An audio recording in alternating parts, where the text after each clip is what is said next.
ఎన్నో దశాబ్దాలుగా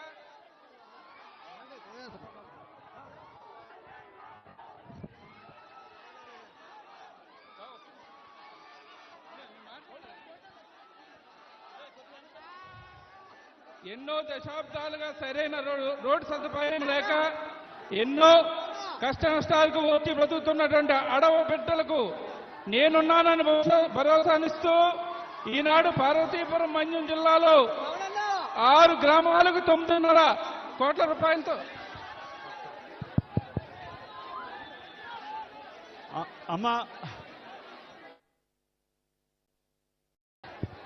నమస్కారం. ఒకసారి నిశ్శబ్దంగా ఉంటే మన మాటలు వినబడతాయి. Mic sound. హలో,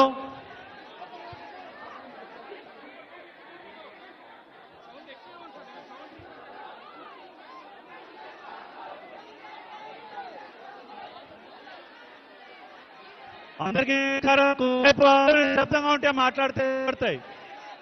నిశ్శబ్దంగా ఉండండి కోరుతున్నాం. అమ్మా, అందరూ నిశ్శబ్దంగా ఉండండి, ఒక్క నిమిషం ప్లీజ్. అమ్మా, అందరూ నిశ్శబ్దంగా ఉండాలి, ఒక్క నిమిషం. డిప్యూటీ సీఎం గారు వచ్చారు, ఒక్క నిమిషం నిశ్శబ్దంగా ఉండండి.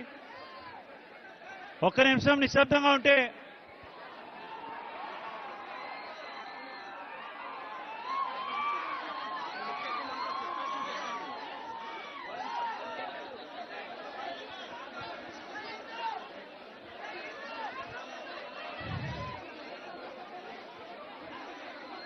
ఇప్పుడు మన బాగవలస గ్రామ పంచాయతీకి బీటీ రోడ్స్ మన జిల్లాకి ప్రారంభం చేయడానికి విచ్చేసినటువంటి డిప్యూటీ సీఎం గారికి, గిరిజన శాఖ మంత్రి గుమ్మడి సంజయ్ గారికి, ఇతర మండల శాసనసభ్యులకు, ఎమ్మెల్యేలకు నమస్కారం. ఈరోజు మన డిప్యూటీ సీఎం గారు మన పార్వతీపురం మన్యం జిల్లాకు రావడం చాలా సంతోషదాయకం. ఎన్ఆర్జీఎస్ ద్వారా మనకి 19 రోడ్లు 46 కోట్లతో మంజూరు కాబడుతున్నాయి.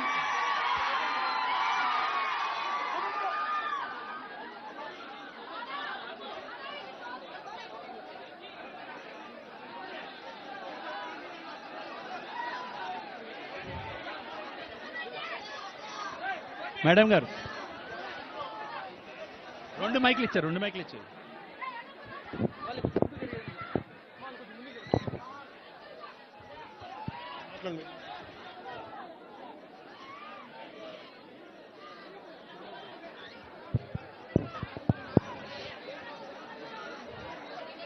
అందరికీ నమస్కారం.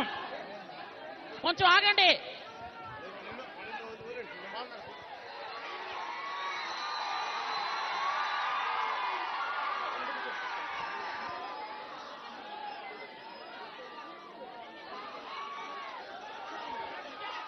అందరికీ మీరు కూర్చోండి. మీరు ఎక్కడ సార్ కూర్చోండి. మీరు కూర్చోండి. మీరు కూర్చో.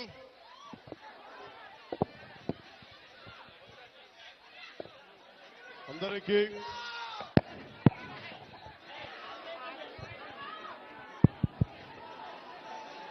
సాలూరు నియోజకవర్గం మక్కువ మండలం పంచాయతీ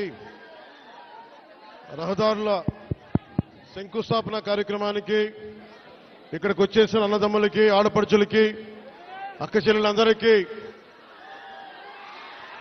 ఎన్డీఏ నారా చంద్రబాబు నాయుడు గారి నాయకత్వంలో, నిర్దేశకత్వంలో రహదారుల నిర్మాణం జరుగుతున్న క్రమంలో నరేంద్ర మోదీ గారు, ప్రధానమంత్రి శ్రీ నరేంద్ర మోదీ గారి కేంద్ర పథకాలతోటి, జాతీయ ఉపాధి హామీ పథకాలతోటి ఈ రోజున నేను ఇక్కడికి రావడం జరిగింది. మన బాగుజోల నుండి సిరివర వరకు 9 కిలోమీటర్ల రహదారిని 9.5 కోట్ల రూపాయలతో తారు రోడ్డుగా మారుస్తా ఉన్నాం.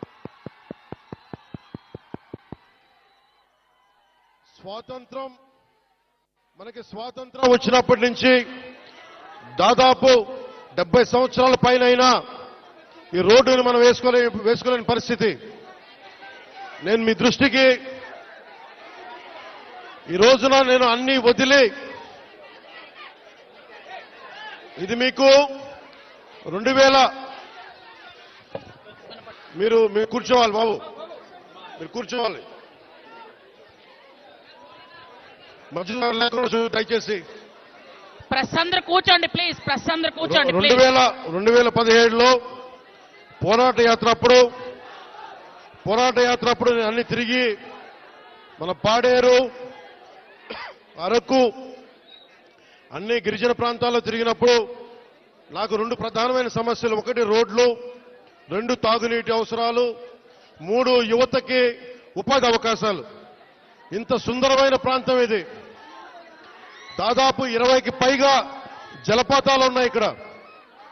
మన విజయనగరం జిల్లా, పార్వతీపురం ఇవన్నీ కూడా ఉమ్మడి విజయనగరం కానీ ఈ జిల్లాలో అద్భుతమైన సౌందర్యం ఉంది. ఇక్కడ ప్రకృతి సౌందర్యం.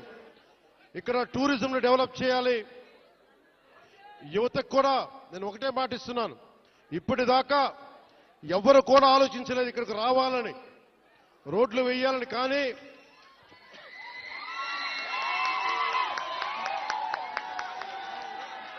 గౌరవ ముఖ్యమంత్రి శ్రీ నారా చంద్రబాబు గారి నాయకత్వంలో ఒకటే నేను కోరాను వారిని, 70 సంవత్సరాలుగా రోడ్లు లేవు ఇక్కడ.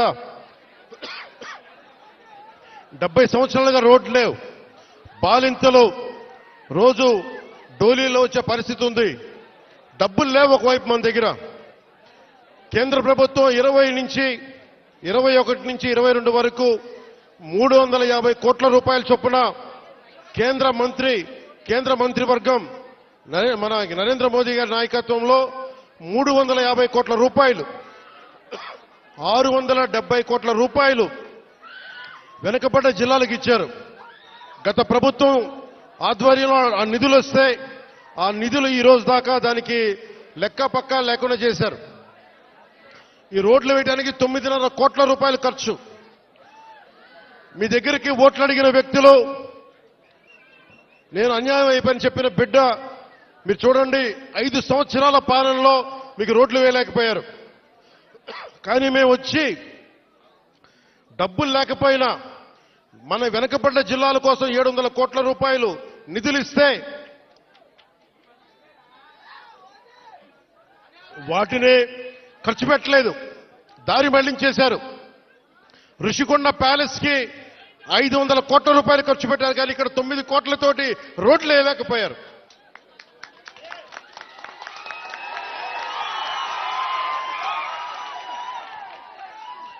నేను ఈ రోజున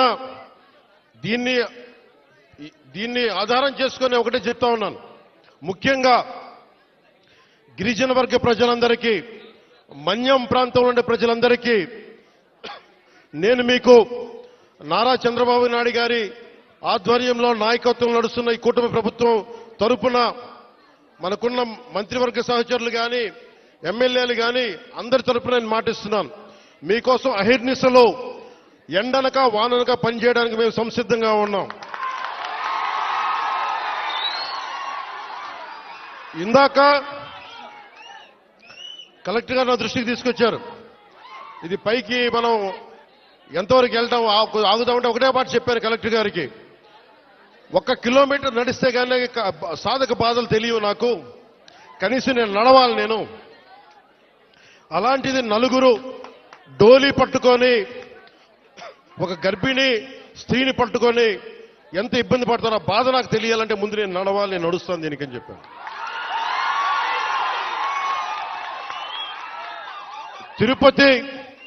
తిరుమల వెంకటేశ్వర స్వామికి నేను కొండెక్కా.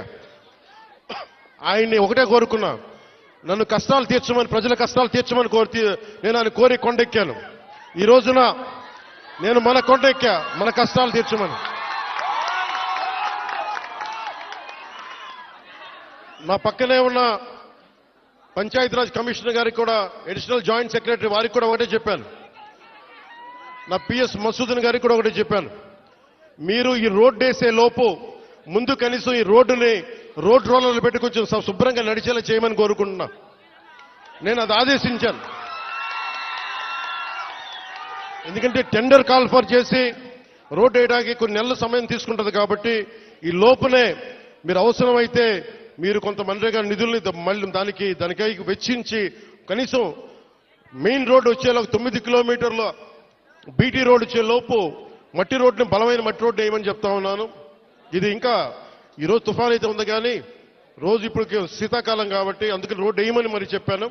దాన్ని కూడా నేనే దగ్గరుండి ఉప ముఖ్యమంత్రి పేషి నుంచి నేనే దీన్ని పర్యవేక్షిస్తాను.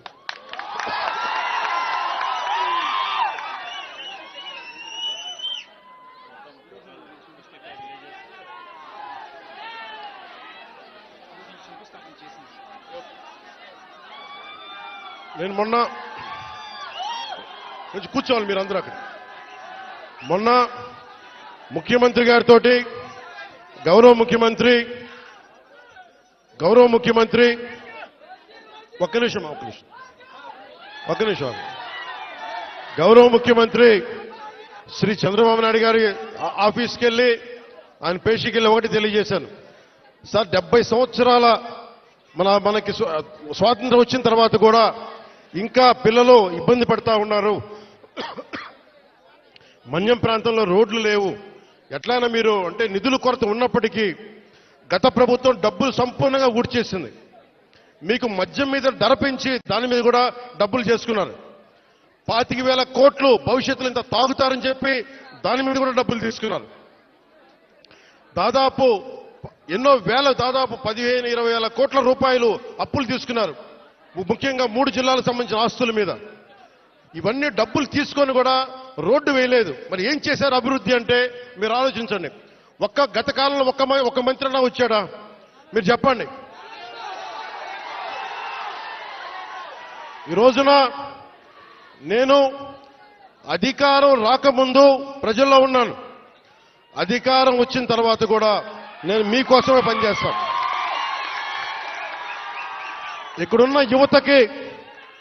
యువతకి నేను ఇదే మీకు మాటిస్తున్నాను. ఈ రోజున మన సాలూరు నుంచి నేను ఒకటే మాటిస్తున్నాను. నేను మన మన్యం ప్రాంతాలు యువతకి ఉపాధి కల్పించేలాగా టూరిజం వైపు కానీ చాలా మంది ఇక్కడికి మీకు ఉపాధి అవకాశాలు కల్పించేలా నేను ఇక్కడున్న స్థానిక రాజకీయ నాయకులు, అన్ని పార్టీల రాజకీయ నాయకులతో పాటు మన గిరిజన వర్గ పెద్దలతోటి అందరితో మాట్లాడి ఒక బలమైన పరిష్కార మార్గం తీసుకుంటాం. అందుకే నేను ప్రతి 2 నెలలకు ఒకసారి 3 రోజుల పర్యటన పెట్టుకుంటాను మన జిల్లాలో.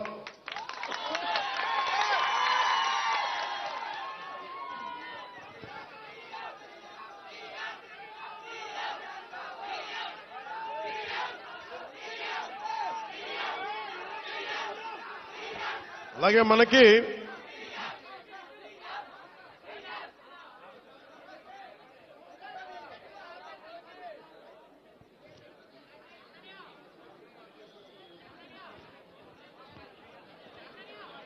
ముఖ్యమంత్రి గారికి ఒకటే చెప్పాను. దాదాపు 4,000 గిరిజన తాండాలకి రోడ్లు కావాలి. పంచాయతీలు క్రమంగా చూసుకుంటే 400 పంచాయతీలే కానీ గ్రామాల మట్టుకు దాదాపు 4,000 తాండాలు ఉన్నాయి. 20 మంది నివసించేయి, 40 మంది నివసించేయి. ప్రతి ఒక్కరికి రోడ్డు వేయడానికి కష్టసాధ్యం కనుక ముందు మనం 3 విడతల చొప్పున అనుకున్నాం. ముఖ్యమంత్రి గారు నా దృష్టికి తీసుకొచ్చింది, ప్రధానమంత్రి గారి దృష్టికి మేము తీసుకెళ్లబోయేది, ఎక్కువ మంది కనుక మీరు తొందరగా రోడ్లు రావాలి అంటే 20 మంది ఒక చోట కాకుండా కనీసం 200 మంది 300 మంది ఒక చోట మీరు అందరూ ఉండగలిగితే రోడ్లు వెంటనే వచ్చేస్తాయి. కాబట్టి సమస్య ఏమవుతుందంటే జనాభా తక్కువ అవడం వల్ల డబ్బులు కేంద్ర ప్రభుత్వం నుంచి వచ్చేయి మనం అన్ని మిగిల్చుకొని ఈరోజు చేస్తున్నాం. ఈ రోజున మనం నరేగా మీరు ఇలా అరిచి మీ అభివృద్ధి మర్చిపోతున్నారు. మీరు అరిచి సినిమాలు సరదా నిజంగా మనస్ఫూర్తి చెప్తున్నా.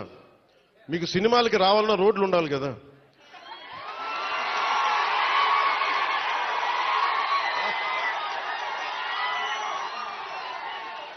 అలాగే మీరు ఉపాధి అవకాశాలు కావాలన్నా డబ్బులు ఉండాలి. డబ్బులు రావాలంటే ఎక్కడి నుంచి చేస్తాం? వెనకాల పెరట్లో చెట్లు కొడితే డబ్బులు వస్తాయా? మనం ఏదో స్కిల్ నేర్చుకోవాలి, ఒక సమర్థత నేను ఉండాలి. దానికోసం మనం సంపూర్ణమైన ప్రయత్నం చేస్తా ఉన్నాం. నేను మీకు ఈరోజు మాటిస్తున్నా, నేను 2017లో చెప్పినప్పుడు మాట ఇచ్చాం, వెనక్కి వెళ్ళాం, నిలబడ్డాం. అలాగే ఈ రోజున ఇంకో మాట ఇస్తున్నాం. గౌరవ ముఖ్యమంత్రి నారా చంద్రబాబు నాయుడు గారి తరపు నుంచి కానీ, కూటమి ప్రభుత్వం తరపు నుంచి కానీ, మన మంత్రివర్గ సహచరులు కానీ, ఎమ్మెల్యేల తరపు నుంచి నేను ఒకటే మాటిస్తున్నా. ఇక్కడికి ఈరోజు వచ్చి ఈ రోడ్ల కోసమే రాలేదు నేను. మీ కష్టాలు తెలియాలి, మీ బాధలు తెలియాలి. నేనున్నా ఈ రోజున. అలాగే యువతకి ఉపాధి అవకాశాలు కల్పించాలంటే మీకు ఎలాంటి స్కిల్ మీకు కావాలి, ఇది నేను ఒక 5 సంవత్సరాలు చెప్పట్లా.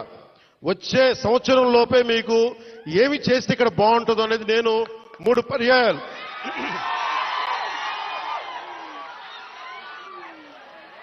నేను 6 నెలలు అయింది ప్రభుత్వం వచ్చి.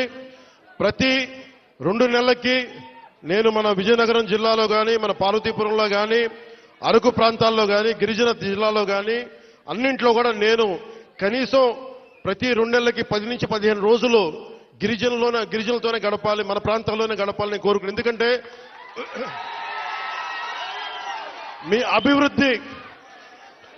అభివృద్ధి నాకు చాలా అవసరం.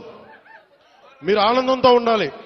70 సంవత్సరాల తర్వాత కూడా ఇంకా మీరు మందులకి, ఇంకా మీరు రోడ్లకి, ఇంకా మీరు ఉపాధి అవకాశాలకి బాధపడుతుంటే చలించే వ్యక్తి నేనున్నాం, దానికి స్పందించే వ్యక్తి ముఖ్యమంత్రి గారు ఉన్నారు. మా ఇద్దరి బాధకి మీకు న్యాయం చేయడానికి నరేంద్ర మోదీ గారు ఉన్నారు. మేమందరం మేము ముగ్గురం మీ బాధలను అర్థం చేసుకొని, నేను వాళ్ళందరి తరపున క్షేత్రస్థాయిలో మన మంత్రివర్గ సహచరులతోటి, ఎమ్మెల్యేల తరపున అందరితోటి కలిసి నేను ప్రతి గ్రామం పర్యటించి కష్టాలు తెలుసుకొని, కొంతమంది పెద్దల్ని పిలిచి అవసరమైతే ఎలాంటి అభివృద్ధి ఇక్కడ అద్భుతంగా ఉంది. చూస్తూ ఉంటే చాలా అద్భుతంగా ఉంది. ఉదాహరణకి ఇలాంటి ఇల్లున్న చోట మంచి ఇల్లు చేసి,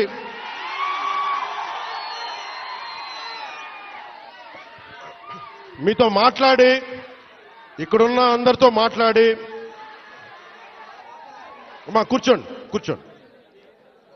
మీరు కొంచెం పక్కన రోడ్. ఇలాంటి సుందరమైన ఈ కనిపించే చోట, ఇలాంటి కొంత మైదానం ప్రాంతంలో కనిపిస్తే, ఇక్కడ పల్లంగా ఉన్న కంటే ఎత్తు పల్లా లేకుండా చదరంగా ఉండే ప్రాంతంలో నిజంగా ఇది హోమ్ స్టేట్ అని అంటాం. అమెరికా లాంటి చోట్ల, విదేశాలు లాంటి చోట్ల ఏం చేస్తారంటే, ఇలాంటి చోట్ల ఇలాంటి ఇళ్లలో వచ్చి ఉండేలాగా వాళ్ళకి కావాల్సిందల్లా శుభ్రంగా ఉండాలి. విదేశీయులు వస్తారు, చాలా మంది అడవులుగా అర్థం మనకి అడవుల్లో విహరించడానికి చాలా మంది వస్తారు. మనకి తద్వారా ఉపాధి అవకాశాలు వస్తాయి. మీరు కూర్చోబెట్టి ఈ మనకి పర్యావరణం కోసం పరిశోధించే శాస్త్రవేత్తలు చాలా మంది ఉన్నారు. వాళ్ళందరికీ వచ్చి ఉండాలి అంటే మీరుండే ఇళ్లలోనే. తర్వాత మనకి ప్రకృతికి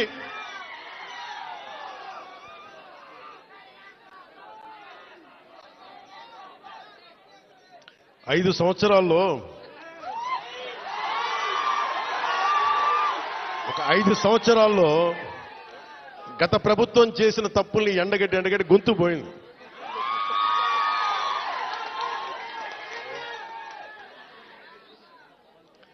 ఈ రోజున నేను మీకు ఒకటే మాట ఇస్తున్నా, మీకోసం నిరంతరం పనిచేయడానికి నేను ఉన్నాం. ఈ రోజున మన బడ్జెట్ 19 పంచాయతీలకు సంబంధించి ఇలాంటి రోడ్లే దాదాపు 40 కోట్ల రూపాయలతోటి మనం శాంక్షన్ చేశాం. ఇక్కడ పాడేరు, ఇంకొంచెం రంపచోడవరం దగ్గర రోడ్లలో ఇలాంటి పంచాయతీలను పెట్టుకొని ఒక్కొక్క సంవత్సరంలో 350 కోట్ల రూపాయల చొప్పున ప్రతి గ్రామం కనెక్ట్ అయ్యేలాగా, ఇలాంటి ఇబ్బందులు లేకుండా ఒక ప్రతిపాదనలు తీసుకొచ్చాం. నాకు కావాల్సిందల్లా మీ దగ్గర నుంచి సహకారం కావాలి. మీరు సహకారం ఇస్తారని నేను మనస్ఫూర్తిగా కోరుకుంటా ఉన్నా. ఎందుకంటే మనం విజయనగరం జిల్లా చూస్తూ ఉంటే, ఉమ్మడి విజయనగరం జిల్లా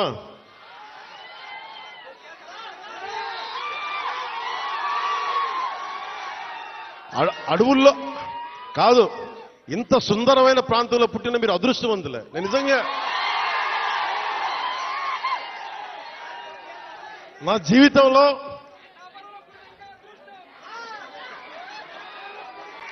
జీవితంలో నేనెప్పుడు అసూయపడలా.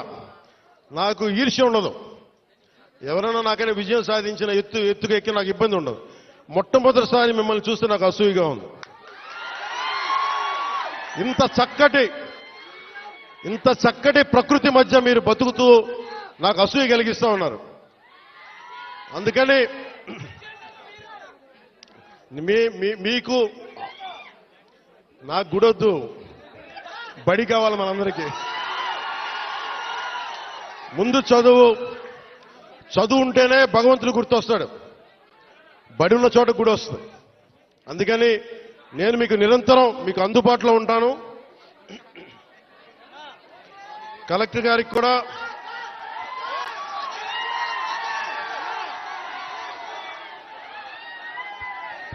మీరు ఇక్కడ ఇంతమంది మీరు అన్నయ్య అంటారు, ఏం చేయరు మీరు. యువత ఇంతమంది ఉన్నారు. ఏంటబ్బా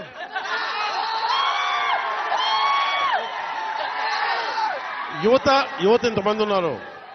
నేను కోరుకునేదల్లా మీకోసం పనిచేసేవాడు ఒకడు కావాలి. కూటమి ప్రభుత్వం మీకోసం పనిచేస్తుంది. చంద్రబాబు నాయుడు గారికి ఒకటే చెప్పాను, సార్ మనం నిలబడాలి అంటే నేను ఒకటే చెప్పాను. ఇంటెలిజెన్స్ కానీ పోలీస్ శాఖ కూడా చెప్పారు, ఈ వర్షంలో ఎందుకు సార్ మీరు ఎందుకు ఆగిపోండి అంటే నేను ఒకటే చెప్పాను. మా వాళ్ళు వర్షంలో తడుస్తున్నారు,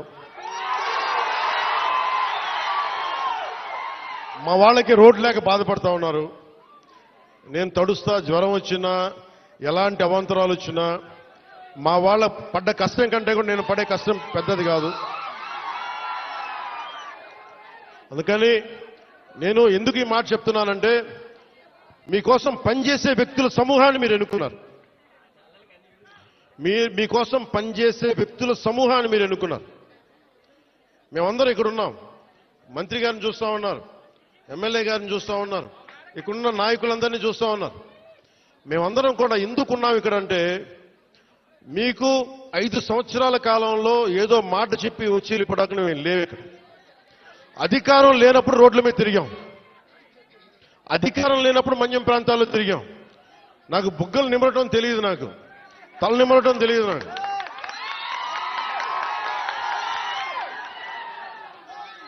నేను మీ కన్నీళ్లు తుడిచి పారిపోయే వ్యక్తిని కాదు.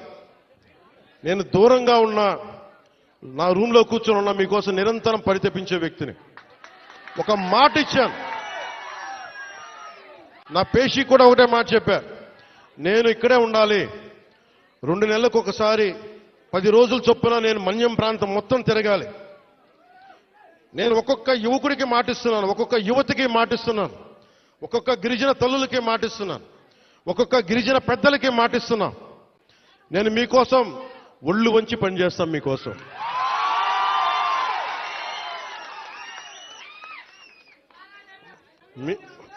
I love you two.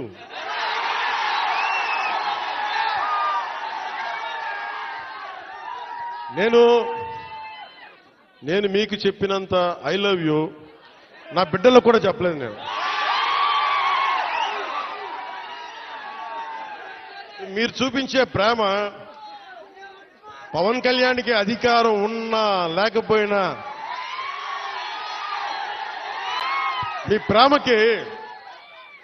మీ ప్రేమకి నేను రుణగ్రస్తుడిని. ఏం చేస్తే రుణం తీర్చుకుంటాం. అందుకనే నేను భగవంతుని ఒకటే అడిగా,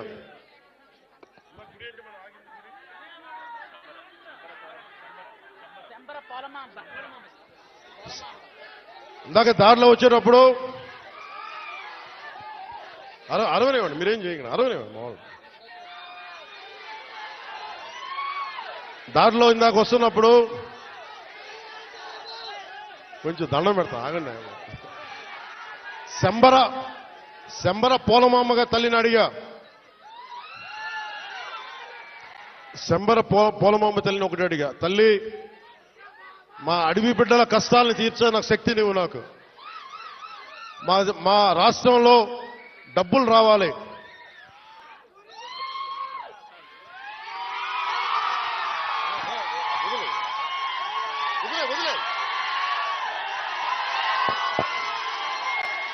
మా సవర సోదరుల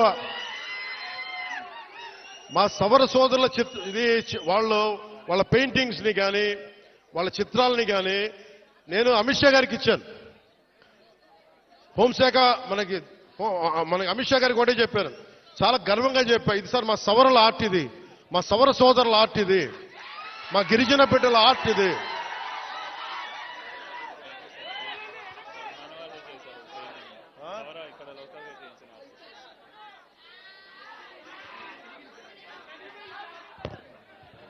నాకు దీంట్లో ఎంత అందంగా అనిపిస్తుంటే, చాలా మంది విదేశీయులు నాకు సరిగ్గా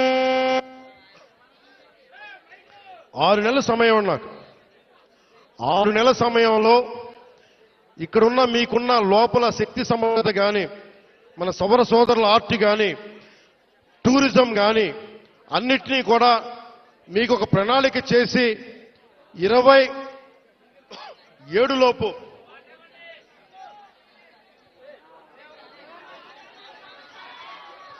రెండున్నర సంవత్సరాల్లో నేను ఇక్కడ అభివృద్ధి చేసి చూపిస్తాం. ఇక్కడ ముఖ్యమంత్రి గారి ఆధ్వర్యంలో, ప్రధానమంత్రి గారి నిర్దేశకత్వంలో నేను కానీ మా మంత్రివర్గ సహచరులు కానీ మీకోసం ఒక కూలీలా పనిచేస్తాం, మీకోసం తిరుగుతాం. చాలా మంది చేయడానికి సంసిద్ధంగా ఉన్నారు, మీకోసం పనిచేస్తాం. ఇంకొకసారి మాటిస్తూ మీకు 2 నెలలకు ఒకసారి 3 రోజులు మన ప్రాంతాల్లో నేను తిరుగుతా. అన్ని మన్యం ప్రాంతాల్లో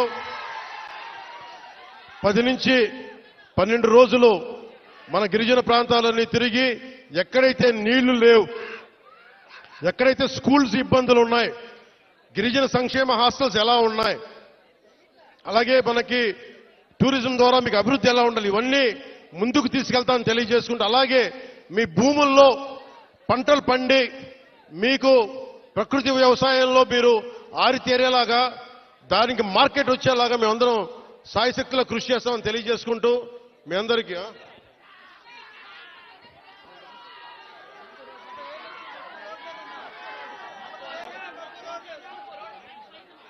ఇవన్నీ మీరు దారి పొడవుతా నాకు మీరందరూ రకరకాల వినతులు ఇచ్చారు, వినతి పత్రాలు ఇచ్చారు, రోడ్లు ఉన్నాయి, అలాగే అక్కడ క్వారీ కూడా తవ్వుతున్నాం, క్వారీ కూడా తవ్వుతున్నారు, క్వారీలు కూడా అడ్డగోలుగా ఉన్నాయంటే అవి కూడా చేద్దాం. నాకు కావాల్సిందల్లా ఇక్కడున్న యువతలో మీరందరూ కూడా, మీరు ఏ జాతికి చెందిన వాళ్ళైనా నాకు అనవసరం, కొత్త నాయకత్వం మీ నుంచి పుట్టాలి. నేను కులం కానీ మతం కానీ ప్రాంతం కానీ చూడాల, మానవత్వాన్ని చూస్తాం. అంటే డోలీల్లో గర్భస్రావం అయి బిడ్డను కోల్పోయిన తల్లి నా అక్క నా చెల్లిని చూడాల, నాతో నా రక్తం పంచుకు పుట్టకపోవచ్చు, కానీ చనిపోతే నా ఇంట్లో నా అక్కో నా బిడ్డ చనిపోతే ఎంత బాధపడ్డానో అంత బాధపడ్డాను. అందుకొచ్చాను ఈ రోజు ఇక్కడికి. నేను కోరుకుంటున్నది ఒకటే, నేను ఒక నిమిషం ముఖ్యంగా ఇక్కడున్న యువతకి ఈ రోజున మన కూటమి ప్రభుత్వానికి మీరు 164 సీట్లు ఇచ్చి, అలాగే అంతే 164 కదా, 11 అంటే వాళ్ళ 11 మన 164 175 ఓకే, 164 సీట్లు ఇచ్చి 21 ఎంపీలు ఇచ్చారంటే మేమేదో ప్రతి ఎంపీని బాధ్యత తీసుకునేలా చేస్తాం. ఎంపీ అంటే ఒకటే చెప్తున్నాం, మీరు ఢిల్లీలో కూర్చొని చాలాసార్లు చెప్పాను, కాదు మీకోసం పని చేయడానికి, నేను పని చేస్తా, పని చేయనిస్తా. యువతకి ఒకటే అడుగుతా ఉన్నా, మీరు మీ నాయకులు, ఇప్పుడు నేను ఒక మాట చెప్పా, మీరు నాకు వెంటనే 2019లో మీరు నన్ను గెలిపించలా, మీరు నన్ను టెస్ట్ చేశారు కదా, నిలబడతాడా లేదా అనేది. అలా కాదు, నేననేది మంచిది, పరీక్షించాలి నాయకుడిని. పరీక్షించిన తర్వాతే నిలబడతాడా లేదా అని తెలియాలి. అలాగే ఈ రోజున ఇప్పుడు రోడ్లు ఇందాక దారిలో వస్తుంటే రోడ్లు వేయిస్తున్నాం, బీటీ రోడ్లు వేయిస్తున్నాం, సీసీ రోడ్లు వేయిస్తున్నాం. అవి క్వాలిటీ రోడ్లు ఉన్నాయా లేదా అనేది ప్రమాణాలు ఉన్నాయి, అది మీరు కూడా చెక్ చేయాలి. మీరు గొడవ పెట్టుకునే అవసరం అయితే రోడ్లు క్వాలిటీ లేదు, ఎందుకు క్వాలిటీ లేదు, మీకు సంక్షేమ హాస్టల్స్ లో ఇబ్బందులు ఉన్నాయి మాట్లాడండి. మీరు గట్టిగా ఉంటే కలెక్టర్ గారికి బలం వస్తుంది మిగతా వాళ్ళని పనిచేయించడానికి. మీరు గట్టిగా ఉంటే మనకి ఎమ్మెల్యే గారికి బలం వస్తుంది. మీరు గట్టిగా ఉంటే మేడం గారికి బలం వస్తుంది. మీరు బలంగా ఉంటే మేము డబ్బులు ఎవరికి చెప్పండి, మనందరం కష్టపడుతున్న డబ్బులు, మనందరి డబ్బులు, ఎవరి దయా దక్షిణ్యాల మీద లేవు డబ్బులు. ఇక్కడ మన కష్టం ఇది.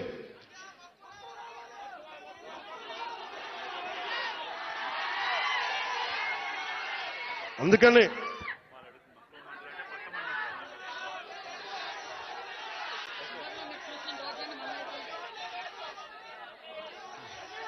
రమ్మంటా ఒకసారి, ఇప్పుడు కాదు, విను, ఒక నిమిషం. నాకు మక్కువ మండలం అంటే చాలా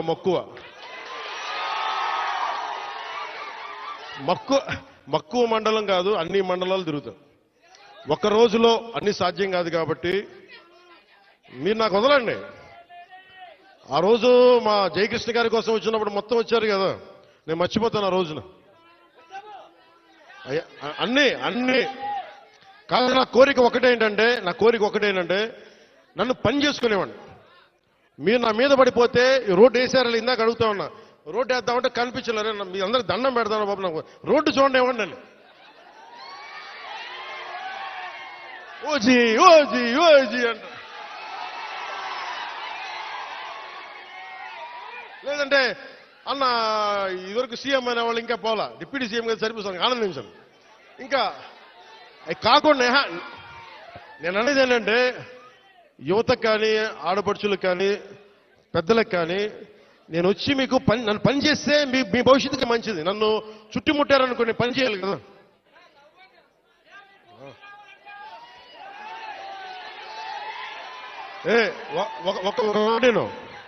ఒక మాటేనండి. ఉత్తరాంధ్రలో మీరు తెలుగు నేర్పించిన నేల ఇది, వాడుక భాష నేర్పించిన నేల ఇది, తిరుగుబాటు అంటే నేర్పించిన నేల ఇది. అంటే మనల్ని ఎవరన్నా దోపిడీ చేస్తుంటే ఎదురు తిరిగే నేల ఇది.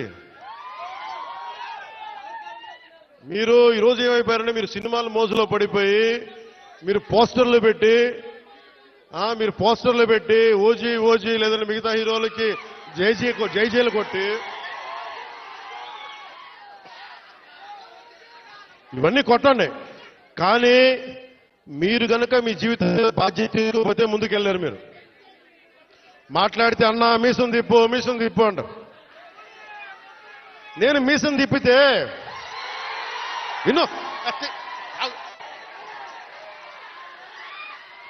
మీసం తిప్పితే రోడ్లు పడవు, అర్థమైందా? నేను ఛాతీ కొట్టుకుంటే రోడ్లు పడవు.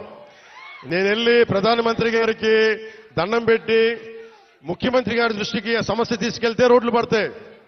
అందుకని మీసాలు తిప్పడాలు, ఛాతీలు కొట్టుకోవడాలు నాకు చేతగావు. పని చేయడం తెలుసు, నాకు పని చేయనివన్నాను. అందుకని మీ అందరికీ మరోమారు ధన్యవాదాలు చెప్పుకుంటూ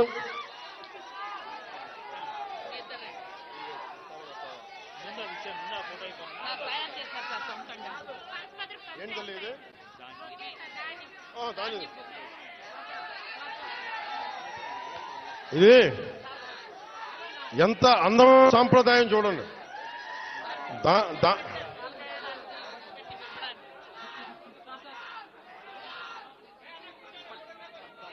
చెక్ సార్ వీళ్ళకి మహిళా సంఘాలు 4 కోట్ల రూపాయలు, ఎంత 4,14,00,000 లోన్ సార్ వీళ్ళకి. అలాగే మన మహిళా సంఘాలకు సంబంధించి 4,14,00,000 4,14,72,000 మన మహిళా సంఘాలకి రుణంగా తీస్తున్నాం. ఓన్లీ ఓన్లీ మన పనస్థల ఓన్లీ మన పనసభద్ర పంచాయతీకి 4,12,74,000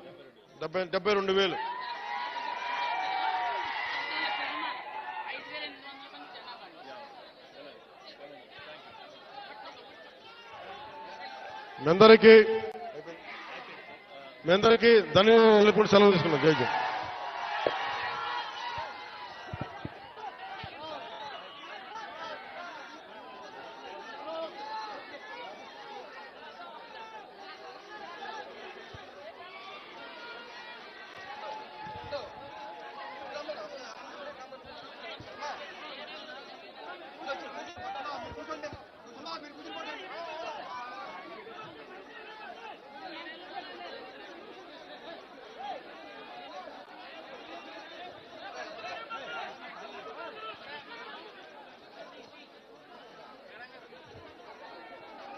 Wait.